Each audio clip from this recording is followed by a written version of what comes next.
I did go up into the high country, miles away from my place. Took my wheeler for like 8 miles and then hiked up a couple thousand feet into the high alpine and slayed some berries up there. I got a couple of fun pics for the gram and a couple little short videos, and then came back down. I was like, oh, I'm supposed to do that for YouTube. But lucky for us, there's still plenty of blueberries to be had for now. Let's go get them.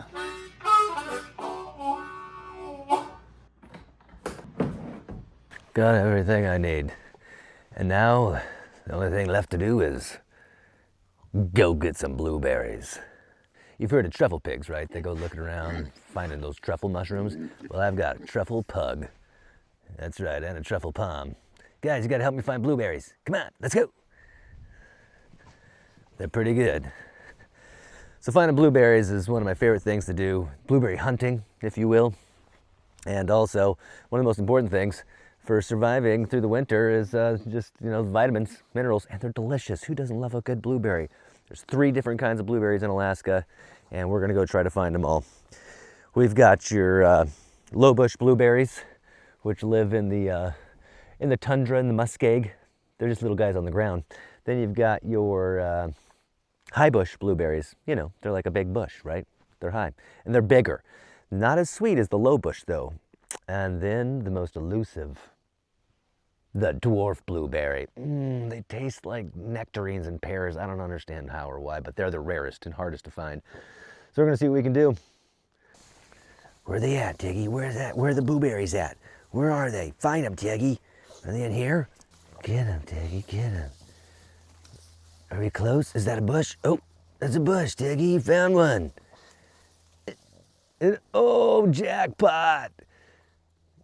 Yeah, good job, Tiggy. I gotta get to work or else he eats all the blueberries, but he finds them. It's pretty sweet. Tiggy, okay. Tiggy, you're knocking them all off of there. Tiggy, okay, come on. That's enough, that's enough. The truffle pug comes with a high cost. And then you just take this guy and you start raking the bush. You get a bunch of leaves as well, but we sort that out later because you also get all these berries. And I'm just doing it down and dirty because I'm racing against the truffle pug. Tiggy! He's great at finding the bushes, but then he's really good at cleaning off the bushes. Pug, the price is too high for the truffle pig. He's found me the greatest bush ever, but now he's consuming it quickly. I gotta go put him inside or somewhere. Tiggy, come on, let's go. Come on, let's be a good boy. Come on, truffle pig. He's a good boy. Yeah, we'll give you a little treat. Come on, yeah, okay, come on. I got a bribe. Gotta pay off the guy. Come on, Pam. Come on, guys. Come on, guys. Good boys. You come inside. You come inside. Come and sit. Good job. You sit. You sit. There you go. Okay. Here you go. Quick. Okay. You gotta stay. You gotta stay. Whew, that was intense. I mean, you gotta use the right tool for the job, and sometimes bribery is the right tool. You get the truffle pug out, and he finds you the berries, but then you gotta pay him off, and you gotta get the berries on your own. So these berry pickers work pretty good. They give you a lot of debris, though, right? You get a lot of the leaves and stuff because it's stripping off the leaves and it's taking the berries. And so there's a lot of people that are just purist hand pickers, which I used to be, and there's a time and a place where you gotta hand pick and really is the best way to go. But when you're going for bulk, you're going for fast, sometimes it gets messy, but there's a good way to separate out the leaves from the berries, and you'll see it. I built a contraption all by my very self. I patented it. I didn't patent it, and I thought I invented it, and then I looked online and was like, oh, other people totally are making the same thing, except like way better than mine. But I made it out of just scraps I had laying around. But first, you gotta find berries. This is a good little bush here, Some of the bushes you find don't have a lot of berries on them. Some of the bushes you find don't have any berries on them, and there's just a big pile of bear scat right next to them, which is kind of funny. and odd. And I was like, geez, like, I do usually pack my pistol when I'm berry picking, but not right now. Instead, I just make a lot of noise, hey boop, hey boop, hey boop, which works too. Springtime, before everything grows, you can identify the blueberry bushes pretty easily if you get used to what they look like. And then you kind of make a mental note, you remember the area that bush is in, and then when the grass grows 6 feet tall, you come back and hopefully you can find it. And if you can't find it on your own, you employ Truffle Pug. Okay, we got this bush pretty much cleaned out, and dump this in the bag here, see what we got. All right, the first load here. Oh God, get this handle out of the way. Pff, grass in my face. Oh yeah, come on out of there. Come on now. Hey, that ain't a bad haul. That ain't a bad haul for one bush right there. We're already getting lots of blueberries. And as you can see, obviously there's some leaves mixed in, but you'll see. We're gonna sort that out, no problemo. Gotta work fast. Gonna head out to the muskegs next and see what we can find in the low bush blueberry department. The winter is coming. There was just snow on the mountains just like yesterday. And the termination dust, they call it. First snow in the mountains. And it got me fired up. And I was like, man, I got a lot to do before the snow comes. So this is one of the most important things, though, getting the blueberries. Because they're my favorite thing to have all winter long, man. And definitely it'll get you through. You need the vitamins, minerals, fiber, all the good stuff. Berries have got it for you, man. Put up some mushrooms, some salmon, some bear meat, and a bunch of berries. You ain't gonna die. Life is pretty damn good, actually. So, all right, off to the muskeg. Let's go. I've been harvesting blueberries, and I've been putting them up for years and years. It's one of my favorite things to do. Currants, high bush currants, low bush currants, cranberries, high bush, low bush, blueberries, black currants, dewberries, nagoon berries, lingonberries, raspberries, trailing raspberries. I mean, Alaska's got a lot of bears and a lot of mosquitoes, but it's got a lot of berries too, which is pretty sweet. And it was always a part of just that subsistence living. Indigenous folks, that was their fruit, right? They didn't have bananas and Costco's and Kirkland and all that jazz, grocery stores. They were putting up their berries, preserving them in different ways. And my family has a long tradition of putting up food for subsistence lifestyle as well. Even though, like my dad's generation, they could saddle up the horses and the wagons and head out into town, make a couple day trip of it, get flour, grains. But for the most part of it, it all came from the land. And then as it evolved, obviously it got grocery stores when I was a kid. But, oh, we got a tree down. Tree down. Hey, grocery stores when I was a kid, but we still did a lot of subsistence living just because the price was right? It takes time and effort, work, but it's free outside of the labor. And when you're raising a bunch of kids, that's a pretty good deal. And same with me. It's just like carrying on the tradition for my children and making those memories of going out and picking berries together and showing them what's edible and what's not. Got a couple poisonous berries in Alaska, which the baneberry is kind of the worst of them. There's a white and a red one. Those ones will mess you up pretty bad. So it's important to know what it is that you're eating, just like foraging anything. You gotta study up and know what you can trust. But here we are now out in the wetlands as they are. And this is where the low bush blueberry lives. So let's creep around, see if we can't find some.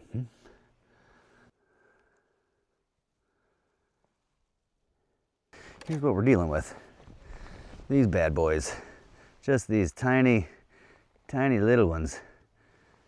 And they are, they're definitely, for me, a little sweeter than the high bush blueberry.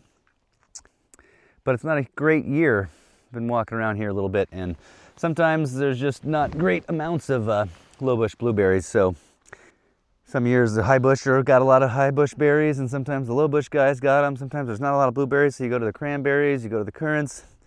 Hopefully you get a good haul of blueberries this year though, but you know, same basic concept. Just swiping these little guys and raking the tundra. Not a lot of action. Not a lot of action. It's fun though, beautiful. Hub up, hub up. You just gotta always keep your eye. One eye looking over your shoulder and one eye at the berries. Then you get into a little patch of them. You just keep walking around and kind of finding a couple here and a couple there. At some point here, I'm gonna probably switch over because these are not very abundant. They're around, but I'm getting like very small numbers, and when you're trying to get enough for the winter, you gotta know when to cut your losses instead of just being like, oh look, there's one, there's two, there's three. You gotta, you know, we're talking thousands are necessary to get through the long winter months. So it's kind of a bust out here in the wetlands, as beautiful as it is. Just not a lot of blueberries. Could be from the season, too much heat, not enough pollinators. And do we know what the pollinators are? Alaska's #1 pollinator? Hummingbirds. What? Hummingbirds? Well, evidently, Alaska's #1 pollinator is hummingbirds. And then we got butterflies. And then, for the blueberries, #1 pollinator is mosquitoes. So, as much as we hate them, you gotta love them because they are giving us this beautiful bounty. So, a dry summer like this one, where it was really hot and dry, that's not good for the mosquitoes. But it's nice because there's not a lot of mosquitoes.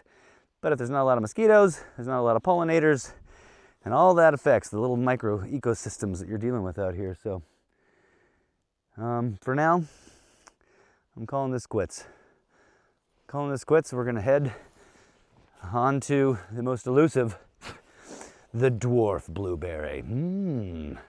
They are the most delicious one in my opinion, and the rarest, hardest one to find. I didn't even know about them until the last few years of my life, and was like, oh, look at these weird berries. What are these? And I was like, they look like blueberries, and I tasted one. It's hard to explain, but we're gonna go find out. Let's get these berry bags and go.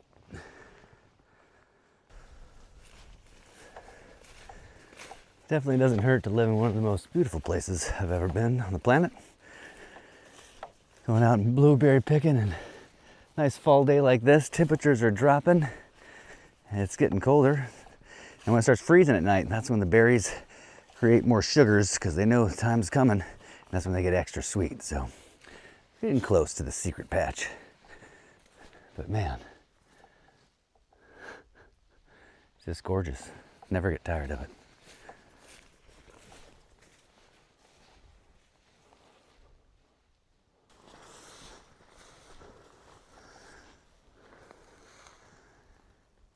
You gotta walk careful, you know, because when you finally find them, you want to be smashing your product. This is a patch that I found a couple of years back, and it's sacred primo. Oh yeah, oh yeah, oh yeah. Look at these guys. Let's taste the product. Are these them?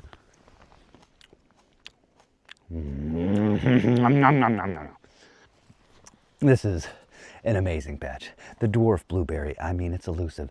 I'm kind of whispering right now because I don't know, I'm alone, but yet I don't want, it's like a secret. It's like, this is my secret asparagus patch. I don't know, I guess I could trust you guys, right? You're not gonna come and take my secret blueberry patch, are you? You wouldn't do that to me. I'm just a guy trying to make it in the woods. Anyway, let's take a look at these things. Just gorgeous. So the dwarf blueberries grow in these little clusters. Just like this, see? These little clusters, almost like grapes. And they're just scattering the ground. Tricky thing about these is that you don't want to smash them, but these dwarf blueberries, they just grow in these perfect clusters, and look at that. I mean, you just start raking the ground, literally, and that's why we got two pickers, because the only thing better than one berry picker is having two berry pickers. First, you got to clear your footpath so you're not stepping on the product. Make a little spot for your feet, boink, boink, and then just get in there and get to work. Look at this. Look at this. I mean, we're talking blueberry pies, we're talking blueberry scones, we're talking blueberry jam, we're talking blueberry syrup, we're talking, I just clear off some of this debris every once in a while. Blueberry soda water, you know, I got one of those bubble machines. Those are super fun, man. You take some of this and make a simple syrup out of the blueberry. You know, I could pick this by hand, but it would take me ages. And just like that, man, we're getting some good quantity. And it's an amazing product. I mean, these things, they're adorable. I don't care who you are. If you don't think these plants are adorable, there's something wrong with you. The way they just got all their berries on there. It's hard to explain. Like a blueberry tastes like a blueberry. High bush blueberry tastes like a blueberry, but without much octane to it. Low bush blueberry, sweeter, tastes like a blueberry. These ones, snozberries, taste like snozberries. There is something very pear about them, and pear and God, what else? Like nectarine. It's like a nectarine and a pear had a baby with a blueberry. Ooh, I can't handle it. I can't handle it. There's like too many. I'm freaking out here. You get that overwhelming feeling where you're just like, more. I need more. Oh my God, like how many can I? All right. Oh God, I can't stop.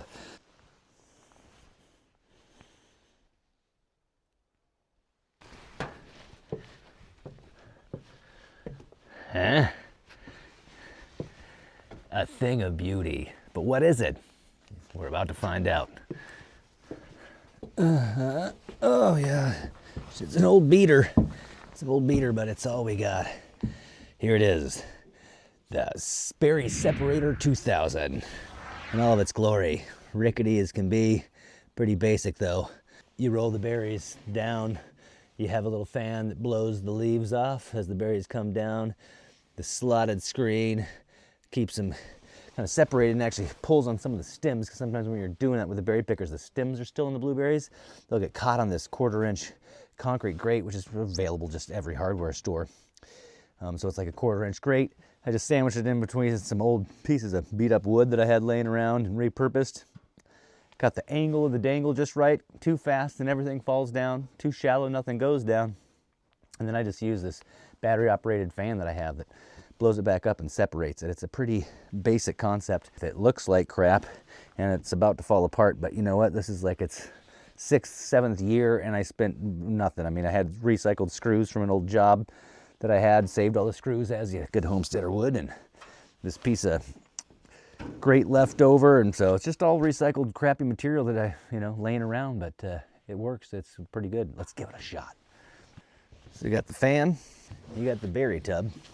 Berries, check. And then the fan kind of sits in front of it and it just turns on and well, let's see how it goes.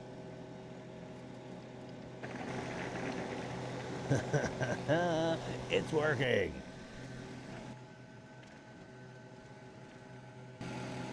A couple leaves get by on occasion, that's okay.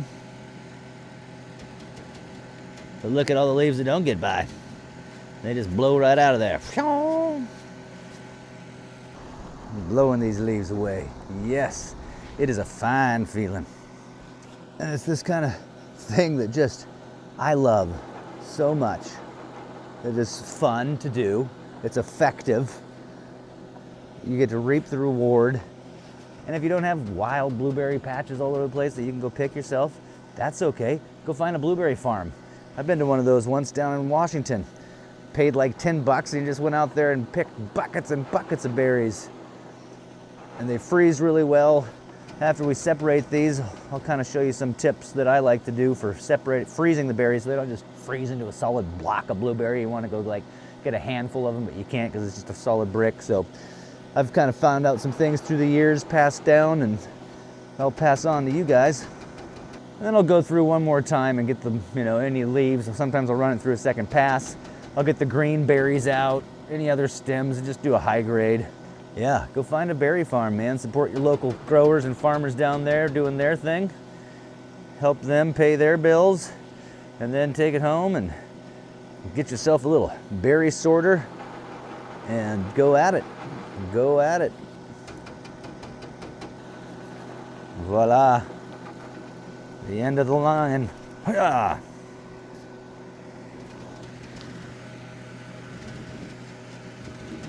You know, leave a couple for the birds. And just like that, look at this. That's a bunch of beautiful blueberries.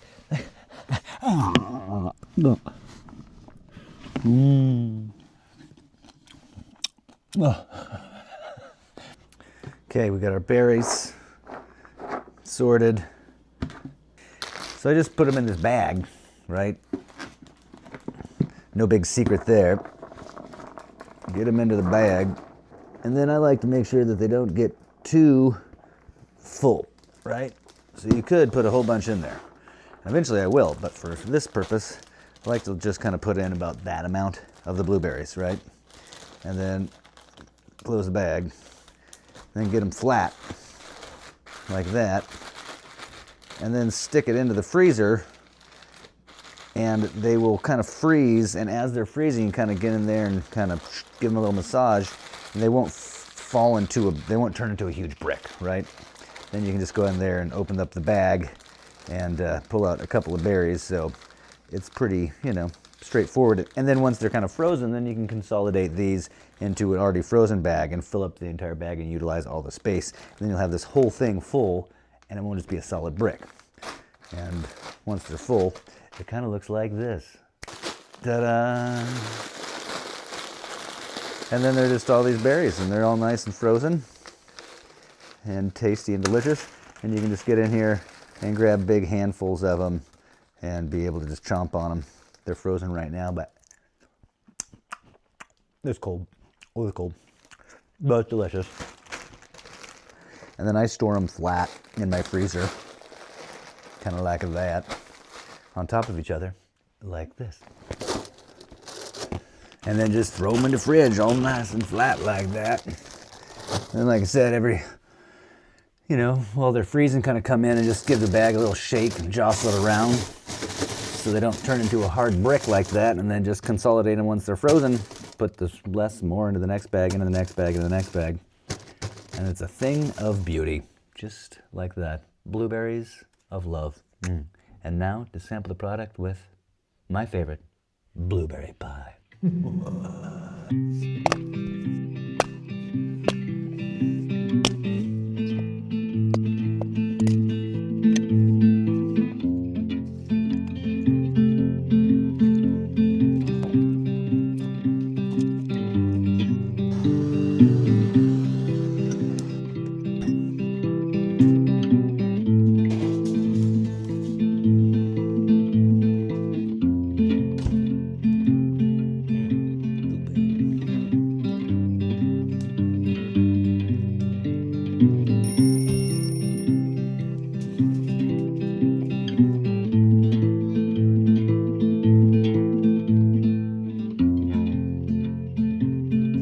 Literal fruits of our labor here. Blueberry pie. Homemade, on the wood cook stove. Let's see how it tastes.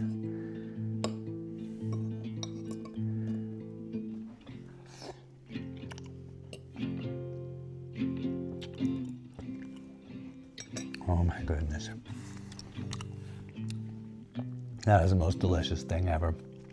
It's that tartness of the berries and that fruitiness from those little dwarf guys. They're giving that kind of nectarine pear vibe. And then the high bush berries are not quite as sweet, so they're giving a little bit of tartness. It's beautiful, it's delicious, it's the best thing ever. Go out there, find some berries, go pick them, make yourself a pie. Good food, good friends, good clean living. I'm gonna turn this off. I eat this pie. And Otsley never went outside again. He just sat inside and ate pie. It's my favorite. Woo!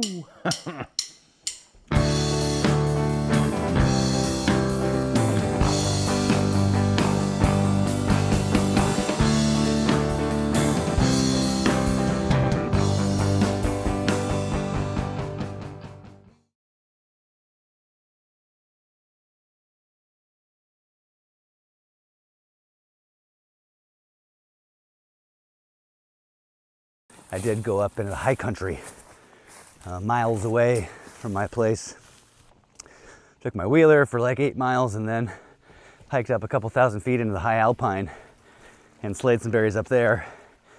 I got a couple fun pics for the gram and a couple little short videos, and came back down. I was like, oh, I'm supposed to do that for YouTube.